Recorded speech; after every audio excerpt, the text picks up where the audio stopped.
안녕하십니까.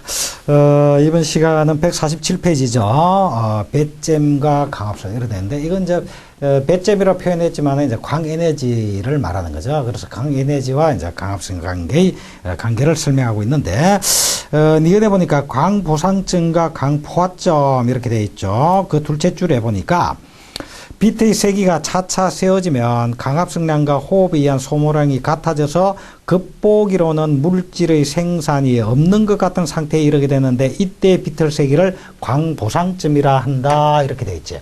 그래서 광보상점이다라고 하면 자 일반적으로 햇빛 에너지가 세워지면은 광합성량이 증가됩니다. 일반적으로 자 여기서 이제 광에너지가 광의 세기, 광 에너지의 강도, 광의 강도가, 세기가 점점점 세워지면, 강도가 세워지면, 그에 따라서 강합성량도 점점점 증가되네요. 강합성량도. 그래서 이 광합성량도 점점점 증가돼. 그런데 호흡량은 어떻게 돼? 호흡량도 점점점 증가되겠죠. 그죠? 호흡량도 점점점 증가된다. 그래서 강합성량에 의해서 자, 예를 들어서 호흡량이 이렇게 증가된다. 그러면 강합성량에 의해서 탄수화물이 생성이 되고 호흡량이 증가됨에 따라서 탄수화물이 소모가 된단 말이야. 그러면 결국 강합성량으로서 증가되는 탄수화물 양과 호흡에 의해서 소비되는 탄수화물의 양이 일치가 된다, 같아진다. 그렇다라고 한다면은, 결과적으로 탄수화물의 저장이 이루어지지 못하는 그런 단계가 되겠죠. 자, 이와 같이 강합성량과 호흡에 의한 소모량이 같아져서 겉보기로는 탄수화물의 생성이 없는 것과 같은 상태에 이르는데 이때 그때의 비트의 세기를 광보상점이다라고 이야기를 한다 이런 얘기입니다. 그러니까 비트의 세기는 일단 광보상점 이상이 최소한 되어야만이 우리 작물의 생육이 가능하겠죠. 그래서 광보상점. 자, 요때 비트 세기가 바로 광보상점이다. 비트 세기 광보상점 이상이 되어야 탄소 동화장에 의한 탄수화물의 생성이 호흡에 의해서 소비되는 탄수화물의 소비량보다 많기 때문에 이제 영양기관에 저장이 될 것이고 생육에 필요하게 생육에 사용이 될 것이고 이렇게 된단 말이야. 자, 그런데 이 광의 세기가 무조건 세진다고 강합성량이 계속 증가되느냐? 계속 증가되느냐? 그렇지는 않다. 자, 이 그림을 조금 이따가 크게 한번 봅시다.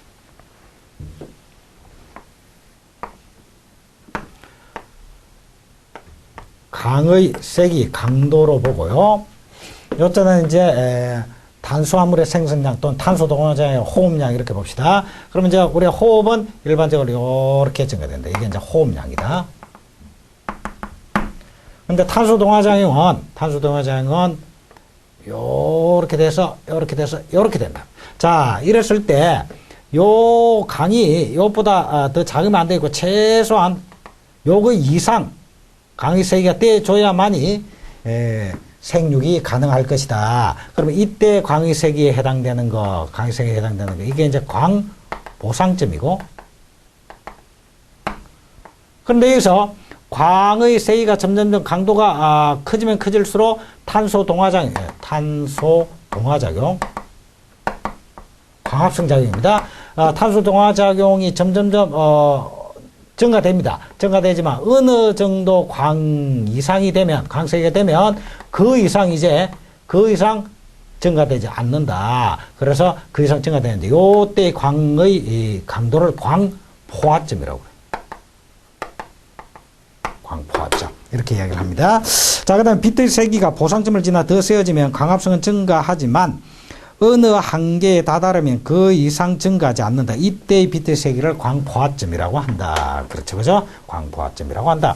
그래서 광보상점 이상에서는 빛의 세기가 증가됨에 따라 동화작용 난도 증가되지만 어느 정도 빛 이상이 되면은 이제 빛이 더 세진다라고 하더라도 탄소 동화작용은 더 증가되지 않더라. 이때를 광포화점 이렇게 이야기를 하고 이걸 광보상점 이렇게 이야기를 합니다.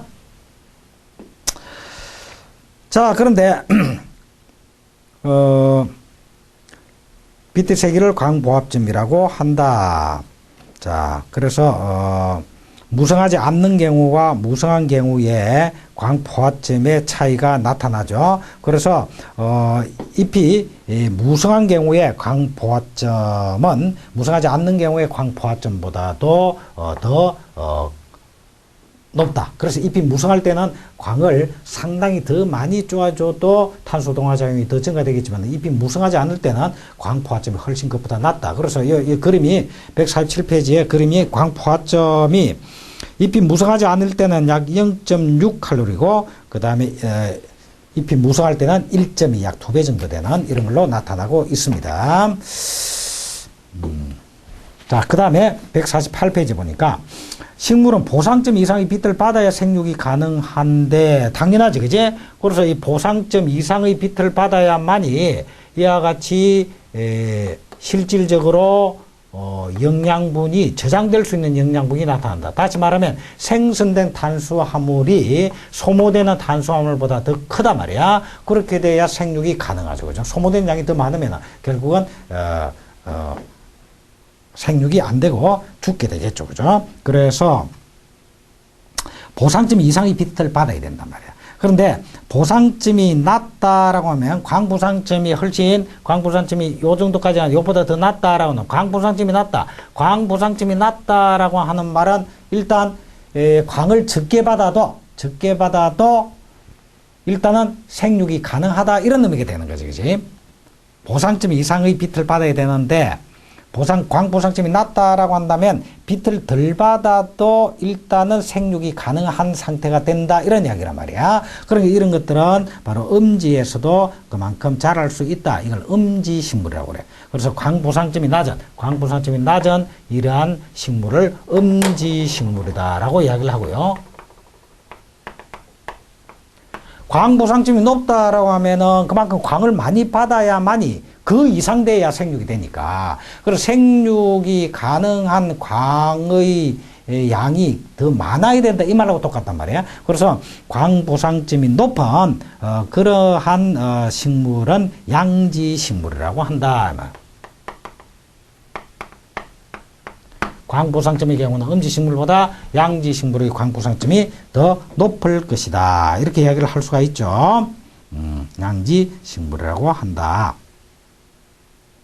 그 다음에 만일에 잎이 꿀락을 형성하게 되면 이 말은 예를 들어서 군집하여서 작물을 재배하고 있다. 그러면 작물들이 쫙 군집되어 있다. 라고 한다면 이파리들이 다 펼쳐져 있으니까 이 잎이 하나의 굴락을 형성하게 될 것이다. 자, 이런 굴락을 형성하게 되면 그 밑에 오른쪽에 보니까 밑에 있는 잎은 충분한 빛을 받지 못해서 광합성 작용이 활발하지 못하게 되므로 잎들이 골고루 빛을 받아서 광합성이 잘 될 수 있도록 잎의 공간적 분포를 좋게 해줘야 할 것이다. 밑줄 그어 놓으시고요.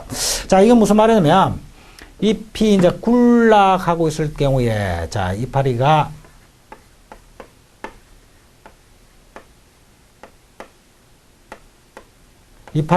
막 요렇게 되어 있단 말이야. 자, 그러려면 이 광을 받아서 위에 있는 잎은 광을 받아서 광합성이 잘 되겠지만 요 밑에 깔려 있는 잎들, 이런 잎들은 광을 잘 받지 못해서 광합성 작용이 그만큼 위축될 수가 있다 이런 이야기야. 그래서 이럴 경우에 잎들이 골고루 빛을 받아서 광합성이 잘 될 수 있도록 잎의 공간적 분포를 좋게 해줘야 되겠다. 그래서 여기에 제식 거리를 적당히 유지함으로써 잎의 공간적 거리가 잘 유지되어서 대부분의 잎들이 다 햇빛을 잘 받을 수 있도록 이렇게 공간적 분포를 잘 해줄 수 있도록 해야 되겠다 이런 이야기입니다. 자, 그 다음에, 디귿에 포장 상태에서의 광합성. 그랬지. 포장이다라고 하는 것은 이제 작물을 기르는, 장수입니다. 작물이 자라고 있는 장수입니다. 그래서 이제, 그 포장에서는 이제 작물들이 쭉 같이 자라고 있으니까 일반적으로 그 잎이 군락을 행성하고 있겠죠. 군집돼서 군락을 행성하고 있겠죠. 자, 그러면 이런 군락 전체적인 군락이라는 좀 넓은 범위에서의 관점에서 볼 때 포장에서 식물이 자라 잎이 서로 얽히어 많은 잎들이 직사광선을 받지 못하는 상태를 군락 상태라고 한다. 이렇게 되겠죠. 그 밑줄 그어 놓으시고 그러면 148페이지 디귿의 A번에 포장에서 식물이 자라 잎이 서로 얽히어 많은 잎들이 직사광선을 받지 못하는 상태를 군락 상태라고 한다. 밑줄 그어 놓으시고 자, 그래서 쭉 내려와 가지고 군락이 우거져서 그늘의 잎이 많아지면 광을 충분히 받지 못해서 광포화에 이르려면 더 강한 빛이 군락에 투사되어야 하므로 군락의 광포화점은 높아진다. 이렇게 되어 있죠. 자, 그래서 군락의 경우는 군락 상태가 되면은 그 중에서 직사광선을 받지 못하는 잎들이 있게 된단 말이야. 그러면 그런 잎들의 경우에는 빛이 부족해. 그래서 빛을 더 많이 받아야 돼. 그래서 광포화점에 이르기 위해서는 더 센 빛들을 쬐어줘야 되겠다. 그 말입니다. 그래서 더 강한 빛이 군락에 투사되어야 군락의 광포화점은 높아진다. 그렇게 되어 있죠. 그죠? 그 말이 그 말이다. 그래서 더 강한 빛을 쬐줘야, 투사시켜줘야만이 광포화점에 이를 수가 있겠구나. 그럼 광포화점 상태에서는 탄소 동화작용이 가장 활발하게 이루어지는 광의 세기가 바로 광포화점이니까, 그지? 그렇게 되기 위해서는 군락에서는 더 센 빛들을 쪼아줘야만이 군락 전체의 관점에서 볼 때 광포화점에 이를 수가 있을 것이다. 자, 그 다음에 포장의 동화 능력. 자, 그러면 이제 작물이 쭉 자라고 있는 그 밭이면 밭, 논이면 논이라고 하는 이 포장의 탄소 동화 능력이에요. 그래서 포장의 동화 능력은 어떻게 측정해요? 동화 능력을 P라고 한다면 P는 A 곱하기 PO 곱하기 F 이런 식으로 나타낼 수가 있다. 자, 이럴 때 이 P라고 하는 게 이제 포장의 탄소 동화 능력이고요. 이 A가 뭐냐? A는 포장 전체에 있는 소위 말하는 총엽 면적입니다. 총엽 면적이라는 이 포장의 이파리들이 군락을 행성하고 있지. 이 군락을 행성하고 있는 그 잎들의 전체적인 면적, 총 면적이다. 그래서 총엽 면적이 돼요. 총엽이다 말은 이파리 엽 면적을 나타내고요. 그 다음에 요 P0는 뭘 말하느냐? 자, A는 그다음 P0는 이파리 단위 면적당 엽 단위 면적당 탄소 동화 능력이다. 탄소 동화자의 능력을 말합니다. 그 다음에 F는 뭘 말하느냐? F는 빛을 얼마나 효율적으로 받아서 이용하느냐라고 하는 수광 능률을 말한다. 능률을 말한다. 자, 그러면 포장 전체의 탄소 동화 작용이 많이 이루어지도록 하기 위해서는 동화 능력을 높여줘야 되겠고, 동화 능력을 높여주기 위해서는 총 연 면적이 넓어야 되겠고, 연 면적 단위당 동화 능력이 높아야 되겠고, 수광 능률이 높아야 되겠다. 이제 이렇게 이야기를 할 수가 있겠죠, 그죠? 자, 그러면 여기서 군락 내 연 면적이 높아지면은 어떤 현상이 나타나겠는가라고 하는 걸 그래프로 한번 나타나 봅시다. 군락 속에서 이게 엽 면적이다. 이파리 면적. 하나하나의 이파리가 아니고 작물들이 쭉 꿀락되어 있으니까 그 이파리들을 다 합친 게 총 연면적입니다. 그럼 연면적이 높아지면, 자, 연면적이 높아지면은 우리는 잎을 통해서 이산화탄소를 받아들이고, 그 다음에 거기서 호흡을 해서, 산소를 받아들여서 호흡을 해서 이산화탄소를 방출하고 이렇게 됩니다. 그러니까 잎의 면적이 넓으면 넓을수록 호흡량은 그만큼 증가합니다. 그래서 일반적으로 호흡량은 잎의 면적이 넓을수록 쭉 증가되는 이런 비례적 관계로 보통 나타납니다. 자, 그런데 탄소 동화작용은 광의 세기에 따라서 탄소 동화이 쭉쭉 증가되지만 최대가 되고 이렇게 될 것이다. 여기 이제 탄소 동화작용, 광합성작용입니다. 자, 이때의 광의 세기, 빛의 세기를 광포화점이라고 하겠지. 광포화점. 자, 그러면 결국 영양이 저장될 수 있는 양은 동화작용에서 호흡으로 탄수화물을 소모하기 요량이죠. 요량이죠.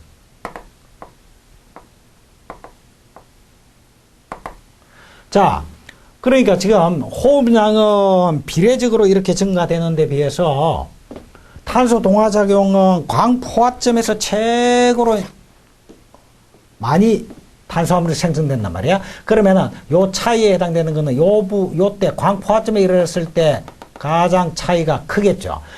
요것이 바로 저장될 수 있는 영양의 저장량, 축적량이다. 그지? 그래서 영양을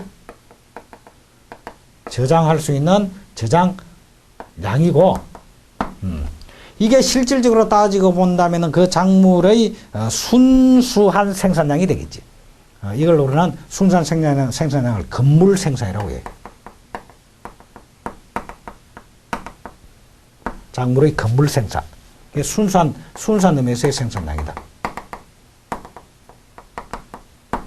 건물 생산이라고 그래. 자, 그러니까 영양 저장량이 가장 많은, 이 말은 건물 생산이 가장 많은 이 말라고 했겠죠. 그죠? 건물 생산이 가장. 그럼 건물 생산이 가장 많을 때 연면적이 점점 증가돼서 요만큼 된 연면적이 증가돼서 연면적이 요 위치에 와 있을 이때에 건물 생산량이 제일 많겠죠. 그죠?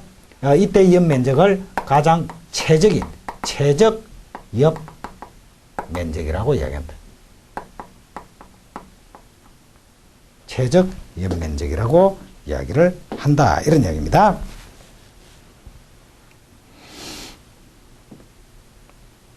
최적 연면적이다. 그렇죠? 자, 어쨌든 연면적이 넓으면 포장의 동화 능력도 증가될 것이다.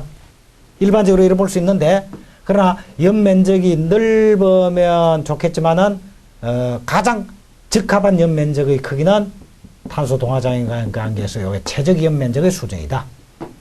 넓으면 좋겠지만 최적 연면적이 가장 최적이다, 바람직하다. 이렇게 볼 수 있겠죠. 그래서 최적 연면적을 유지할 수 있도록 군락을 잘 관리할 필요가 있겠다. 이렇게 볼 수가 있고요.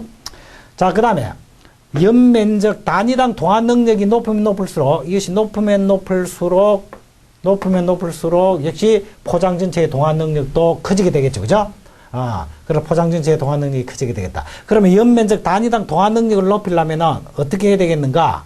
이 잎이 탄소 동화작용을 활발하게 할 수 있도록 줘야 되겠다. 이 말은 무슨 말이냐면 잎의 영양 상태가 좋아야 되겠다. 그래서 이렇게 하려면 잎의 영양 상태가 양호하도록 이렇게 해줘야만이 연면적 단위당 동화 능력이 증가될 것이다. 그러면 잎의 영양 상태를 양호하게 해주기 위해서는 어떻게 해야 되겠는가? 이제 시비를 잘 해준다든지 비료를 잘 준다라든지 또는 물의 관리를 잘 한다라든지 이런 시비와 물 관리 같은 걸 잘 해서 잎의 영양 상태를 양호하게 해줌으로써 옆 단위 면적당 동화 능력을 높여줄 필요가 있는 것이다.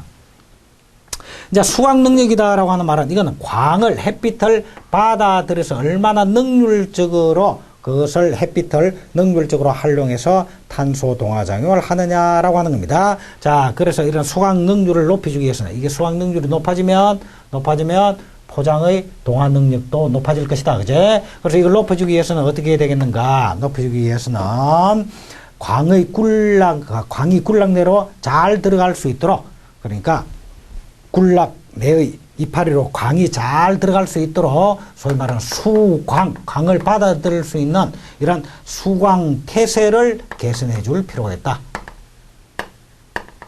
광이 굴락 내로 잘 투입될 수 있는 그런 수광 태세의 개선이 필요할 것이다. 이렇게 볼 수가 있습니다.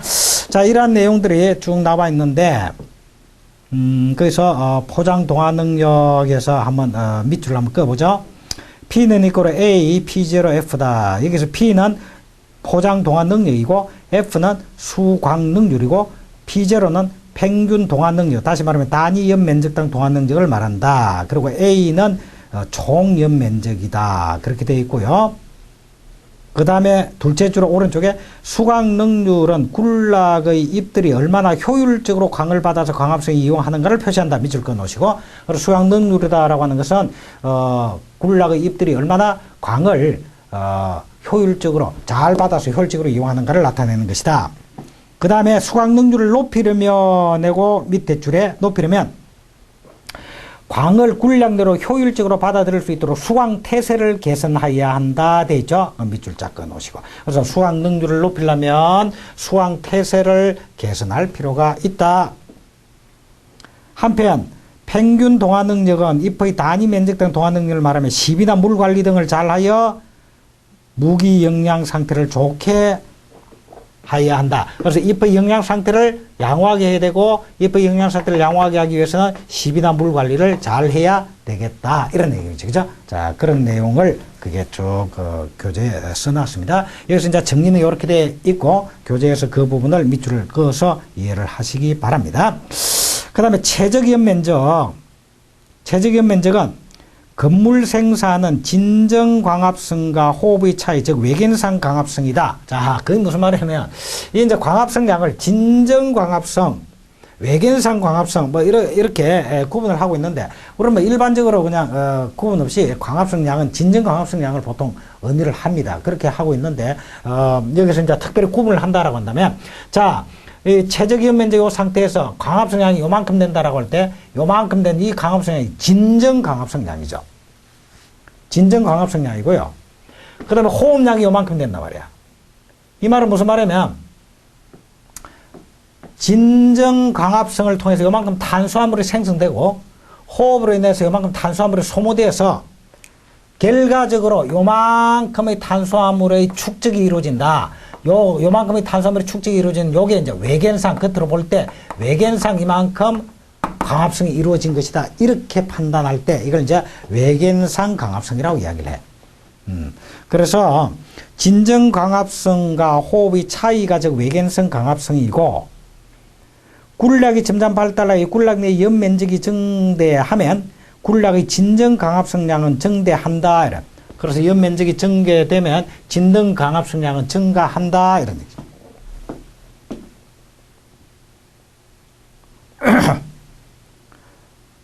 그리고 굴락의 연 면적이 증가함에 따라 광 포화점 이하의 광을 받게 되는 엽이 증가되어 굴락의 연 면적이 어느 정도 이상으로 커지게 되면 연 면적의 증가에 비례하여 진정 광합성량이 증대하지 않는 데 반하여 비례하여 증대하지 않는 데 반하여. 자, 이렇게 증대하지만 광 포화점에 이르면 더 이상 탄소 동화장량이 증가되지 않으니까 이렇게 증대되지 않는다 이 말이야. 이 말이에요, 지금. 비해서 호흡량은 어떻게 되느냐? 호흡량은 연 면적에 비례해서 직선적으로 증대한다. 따라서 식물의 건물 생산량이라고 하는 것은 바로 요량이다, 요량. 영양 저장할 수 있는 건물 생산량은 어느 한도까지는 굴락의 연면적이 증대됨에 따라 증대하나 그 이상으로 연면적이 증대할 때는 오히려 감소하게 된다. 여기까지는 건물 생산량이 증대되지만 요를 오히려 감소하게 된다. 이런 얘기돼. 감소하게 된다. 따라서 군락 상태에서는 건물 생산을 최대로 할 수 있는 군락 상태에서는 건물 생산을 최대로 할 수 있는 연면적이 있는데 이때 연면적을 최적 연면적이라고 한다. 최적 건물 생산량이 제대로 된 여기 제대로 된 이때 연면적을 최적 연면적이라고 한다. 이런 얘기야. 이해가시죠? 최적 연면적이라고 한다. 군락 최적 연면적이라고 한다. 됐죠? 그 다음에 군락의 연면적을 토지 면적에 대한 배수치로 표시한 것을 연면적 지수라고 한다. 그래서 연면적 지수라는 개념이 하나 나왔으니까 개념만 정리를 하면 연면적 지수라고 하는 것은 토지 면적분의 군락의 연면적이 차지하는 비율, 토지 면적분의 연면적의 비율을 연면적 지수라고 한다. 자, 여기다가 참고로 연면적 지수는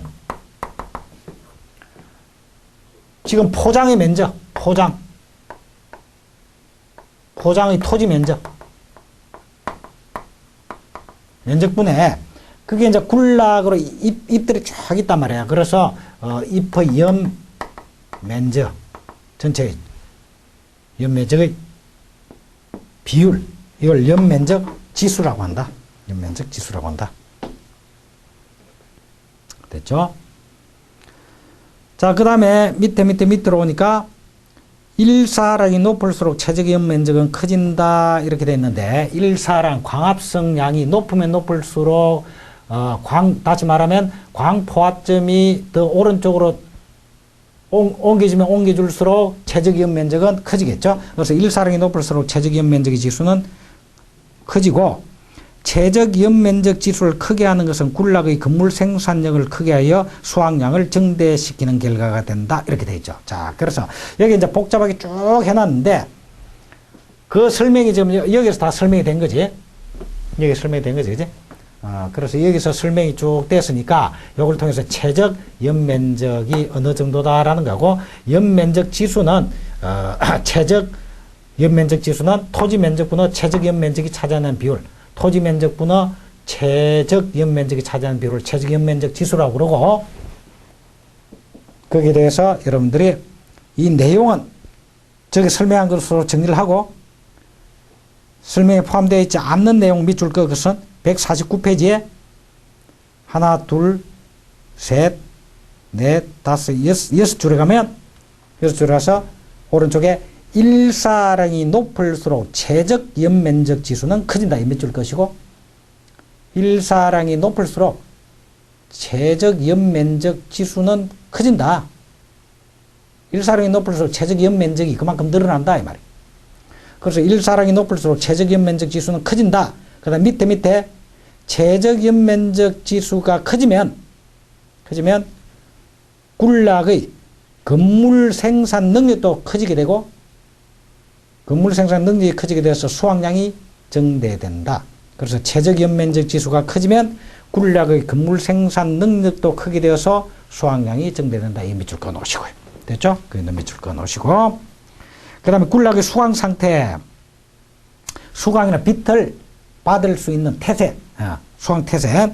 자, 군락의 최적 연면적 지수는 군락의 수강 태세가 좋을 때 커진다. 이것도 밑줄 그어 놓으시고, 최적 연면적 지수는 군락의 수강 태세가 좋으면 좋을수록 그만큼 연면적 지수는 커질 수가 있다. 또한 같은 연면적이라고 하더라도 수강 태세가 좋으면 좋을수록 수강 능률이 높아진다. 수강 태세가 좋으면 좋을수록 수강 능률이 높아져서 포장의 동화 능력은 더 증가하게 될 것이다. 이런 이야기죠. 자, 그렇다면 결과적으로 군락의 수강 태세를 개선해야 되는데, 수강 태세를 개선하기 위해서는 군락의 엽군 구성을 좋게 해야 된다. 그래서 군락에 있는 이파리들의 집단의 그 구성을 효율적으로 조성함으로써 군락 태세를 개선할 수가 있다. 이런 이야기입니다. 자, 그러면 역군 구성을 효율적으로 해야 되겠다. 군락 태세를 개선하기 위해서는 여기다 이제 하나 더 넣으면 역군 구성을 효율적으로 해야 되겠다.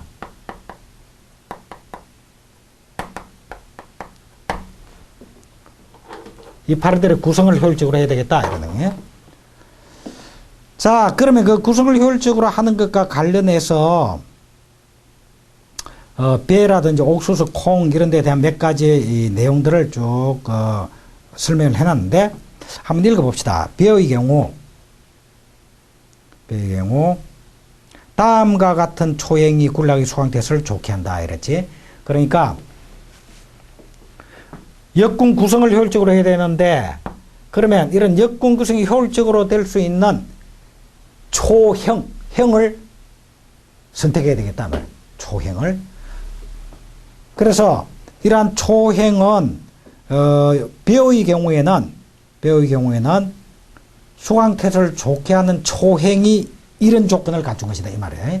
어떤 거냐면 잎이 가히 두껍지 않고 가는 게 좋고 상이엽은 직립한다. 자, 그래서 배가 이렇게 자르고 있으면 이파리가 밑에 잎도 있고 위에 잎이 있는데 위에 잎은 직립한다. 위로 쓴다. 위로 쓰면 햇빛을 위에 잎도 받으면서 밑에 잎까지 받을 수가 있단 말이야. 그래서 수강태세가 좋아지겠지. 그러니까 잎이 가히 두텁지 않고 약간 가늘면 상위엽이 직립하는 게 좋고 직립하는 그런 초행이 수강태세를 좋게 하고 그 다음에 분을은 계산행으로 되어 있는 게 수강태세를 좋게 한다. 분을이다라고 하는 말은 무슨 말이냐면 여기서 이제 어미 줄기와 똑같은 줄기가 나오는 새끼치기를 말합니다. 줄기의 새끼치기. 이걸 분을이라고 그래.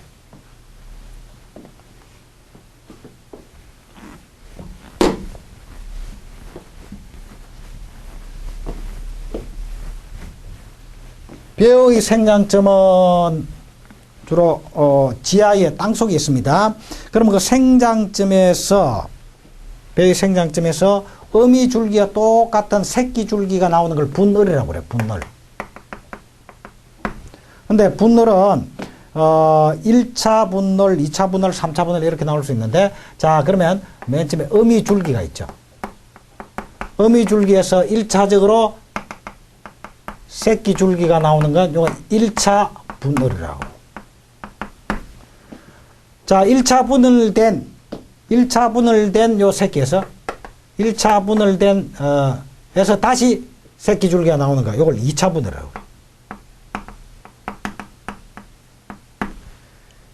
2차 분을된 데서 2차 분을된 줄기, 이 줄기에서 다시 새끼 줄기가 나오는 걸 3차 분을이라고 그래.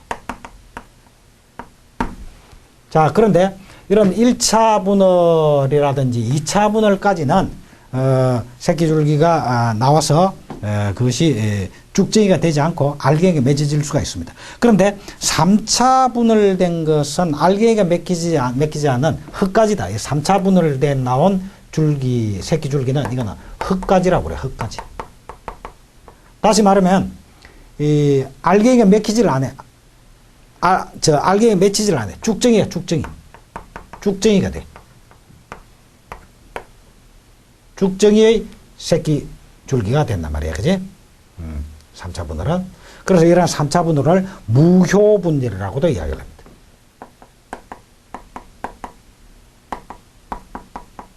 무효분열이다. 쭉정이만 행성되는 거야. 그러니까 이제 분할이 나타나더라도 1차 분할, 2차 분할까지는 유도할 필요가 있지만 3차 분할은 유도할 필요가 없다. 이제 이런 결론이 나오겠죠. 그죠? 이건 쭉정이가 되는 것이다. 자, 그래서 분열이 나타나는 것은 좋은데 그 분열이 계산행위여야 한다. 이런 얘기인데 계산행위라고 하는 것은 포기가 넓게 퍼지는 현상을 계산행위라고 합니다. 그래서 계산형, 넓게 퍼지는 거지. 넓게 퍼지는 모양. 그래서 분열이 이렇게 나타나더라도 자, 어미 줄기에서 1차 분열이 되고 2차 분열이 되고 3차 분열이 되고 하더라도 이 분열이 이렇게 계산형으로 넓게 나타나야 수강태세가 좋지. 넓게 나타나지 않고 요렇게 되고 요렇게 되고 요렇게 되면 수강태세가 여기는 빛을 받지만 여기는 빛을 못 받는 이런 행태가 나타나겠죠. 그래서 계산행위 바람직하다. 바람직하다. 자, 그래서 벼의 경우에 어떠한 초행이 수황태세를 좋게 하느냐. 아마 이 정도만 여러분들이 기억을 하시고, 자, 그 부분을 다시 밑에 149페이지 밑에 작물이 초행과 굴락의 수황태세 개선에 대한 재배적 방안은 다음과 같다 정리를 해놨는데, 그 중에 그 정리해놓은 걸 한번 읽어봅시다.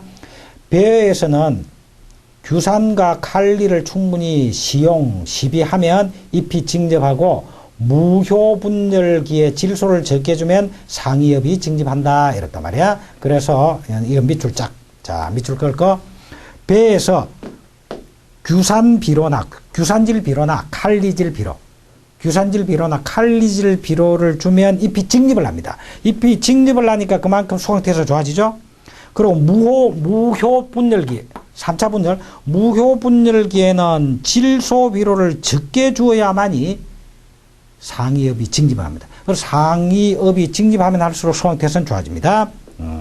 그 다음에 배나 콩에서 밀식을 할 때는 밀식이다 하면은 따다닥 붙어가지고 제식거리가 아주 좁게 이렇게 심는 걸 말합니다. 밀식을 할 때는 줄 사이를 넓히고 포기 사이를 좁히는 것이, 포기 사이는 좁히지만은 줄과 줄 사이는 넓히는 것이 비상군락을 행성케 하여서 군락 하부로의 광투사를 좋게 한다. 그래서 군락 하부까지 빛이 들어가도록 하기 위해서는 줄은 넓히고 포기 사이는 좁히는 게 좋다. 그 다음 맹류에 있어서 광파 재배보다는 드릴파를 하는 것이 수황태세에 도움이 된다. 광파 재배라고 하는 것은 골 너비를 넓게 하여서 파종하는 걸 광파 재배랍니다. 골의 넓이를 넓게 해서 파종하는 걸 광파, 드릴파는 골 너비를 좁게 해서 파종하는 걸 드릴파라고 그래요. 그래서 광파가 드릴파보다 수황태세를 더 좋게 해준다. 그 다음에